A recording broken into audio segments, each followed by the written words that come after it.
The secret to time management is really about knowing your priorities, because if you don't know your priorities, you won't know how to manage your time well.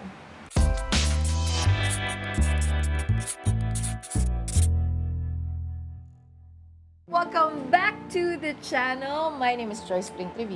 My name is Juancho Trivino. We're going to be doing a very special video on how we plan out our week. Please don't forget to like this video already because we're sure you're going to love it. Comment down below and subscribe to the channel and turn on your notification button to know when we upload new videos. Yun ang importante talaga. So please, do it now. So I remember, love, na yung first podcast episode na ginawa natin together was actually on time management. We weren't even dating at that time yet. At that time, you were doing teleserye, you were doing Unang Hirit, you were also studying in LaSalle, and you were trying to pursue me, which was very busy. So on this video, I wanted to talk about how we plan our week. So how do you do it on your part, and how important is it to incorporate everything, including our family schedule? Well, katulad ng sinasabi nila, planning is a major key in success. I practice it, taking it one day at a time.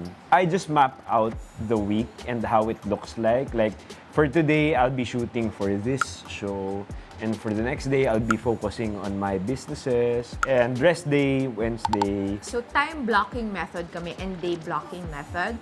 So what we do is every Sunday, we actually look at each other and we say, okay, what do we have this week?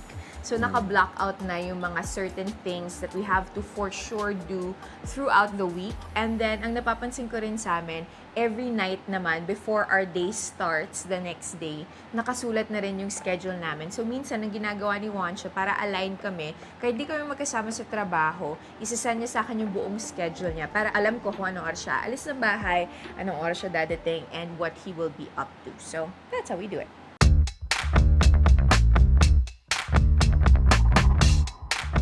It has changed a lot because you're not thinking about another person when you're single. More often than not. And right now kasi, we do a lot of things together. That's why we really have to talk about and communicate what our schedule looks like. I think the thing that changed most when we got married was priorities. Because before, ang priority talaga namin, career and work. But now, I think it changed in perspectives. Like, for example, si Juancho, he can focus a lot on work and business and career. Ako naman, ang main focus ko na is more on the pregnancy. So, I really take the time out of my day to rest, to recuperate if I'm not feeling well. I really have to cancel shoots. Another thing that changed is we started blocking off days where we do date nights. So, dahil sinabi nga sa amin na magiging sobrang busy na daw pag dumabas na si baby, twice a week na kami nagda-date ngayon, Wednesday and Sunday. So, pag Wednesday and Sunday, for sure, we'll have dinner together and we'll talk, or we'll go walkie-talkies, yung maglalakad kami, tapos magkikwentuhan. So, that's how it really drastically changed. Yeah.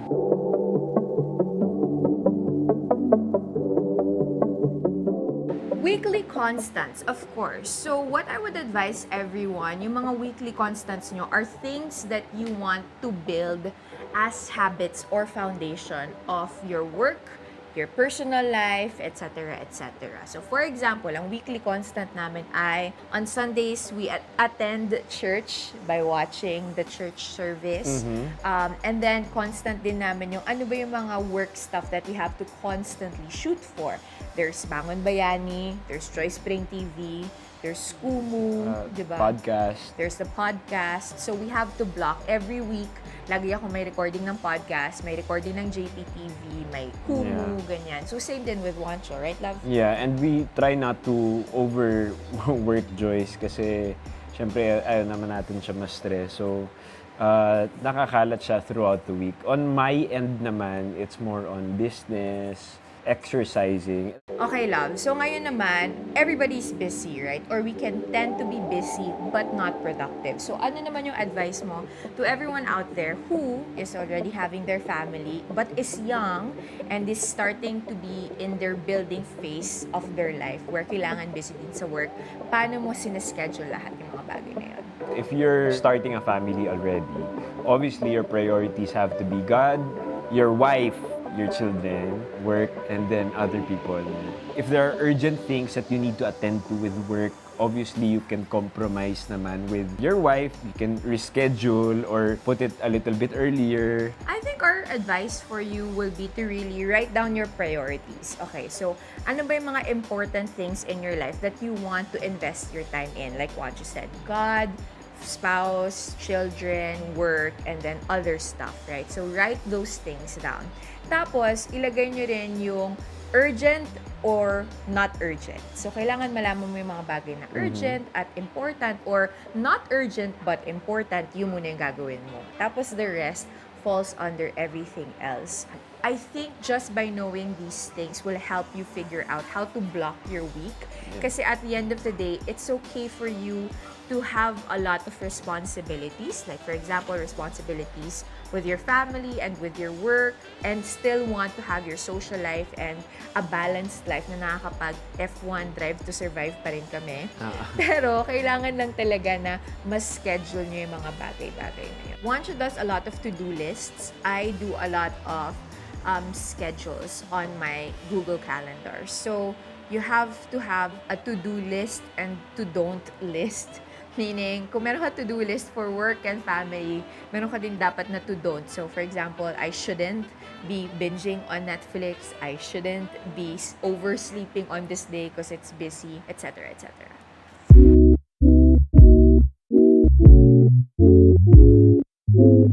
So, for me, ang isa sa mga ma-advise ko sa inyo guys is think about quality time, not just quantity time.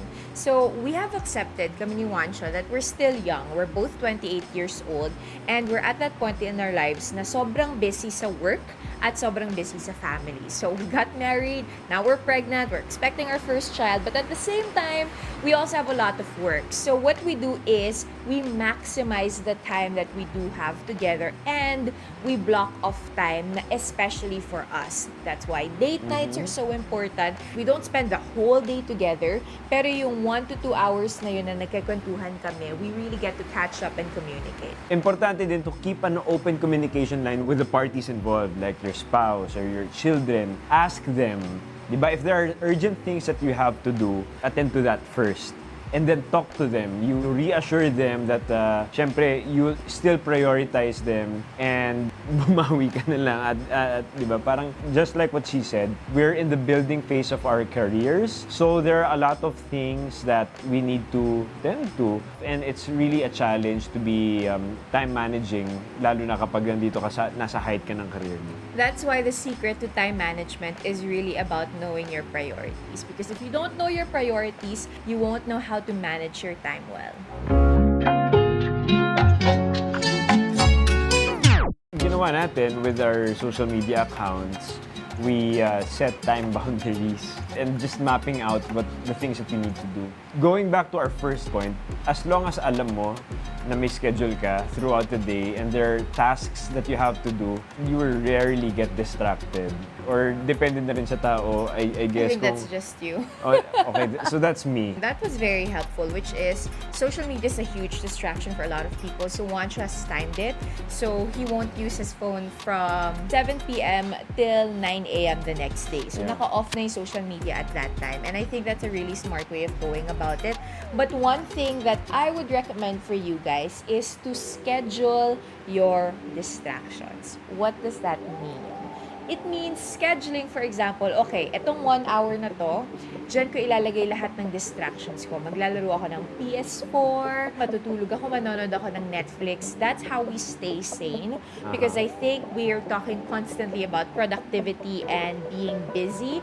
But one thing that you have to remember also, it's so important to think about being distracted at a certain capsule of time. Kasi you can't avoid it, di ba? Yeah. So si Juancho, he would schedule na, okay, mag-1 game muna ako. Nagme-makeup si Joyce bago yung shoot namin, mag-1 game muna ako. So schedule your distractions.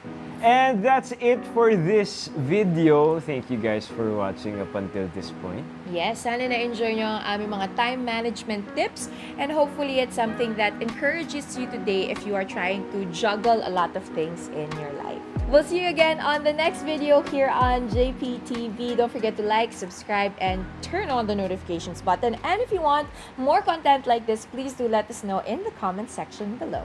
You know the drill. Share this video also. Bye, guys. Bye!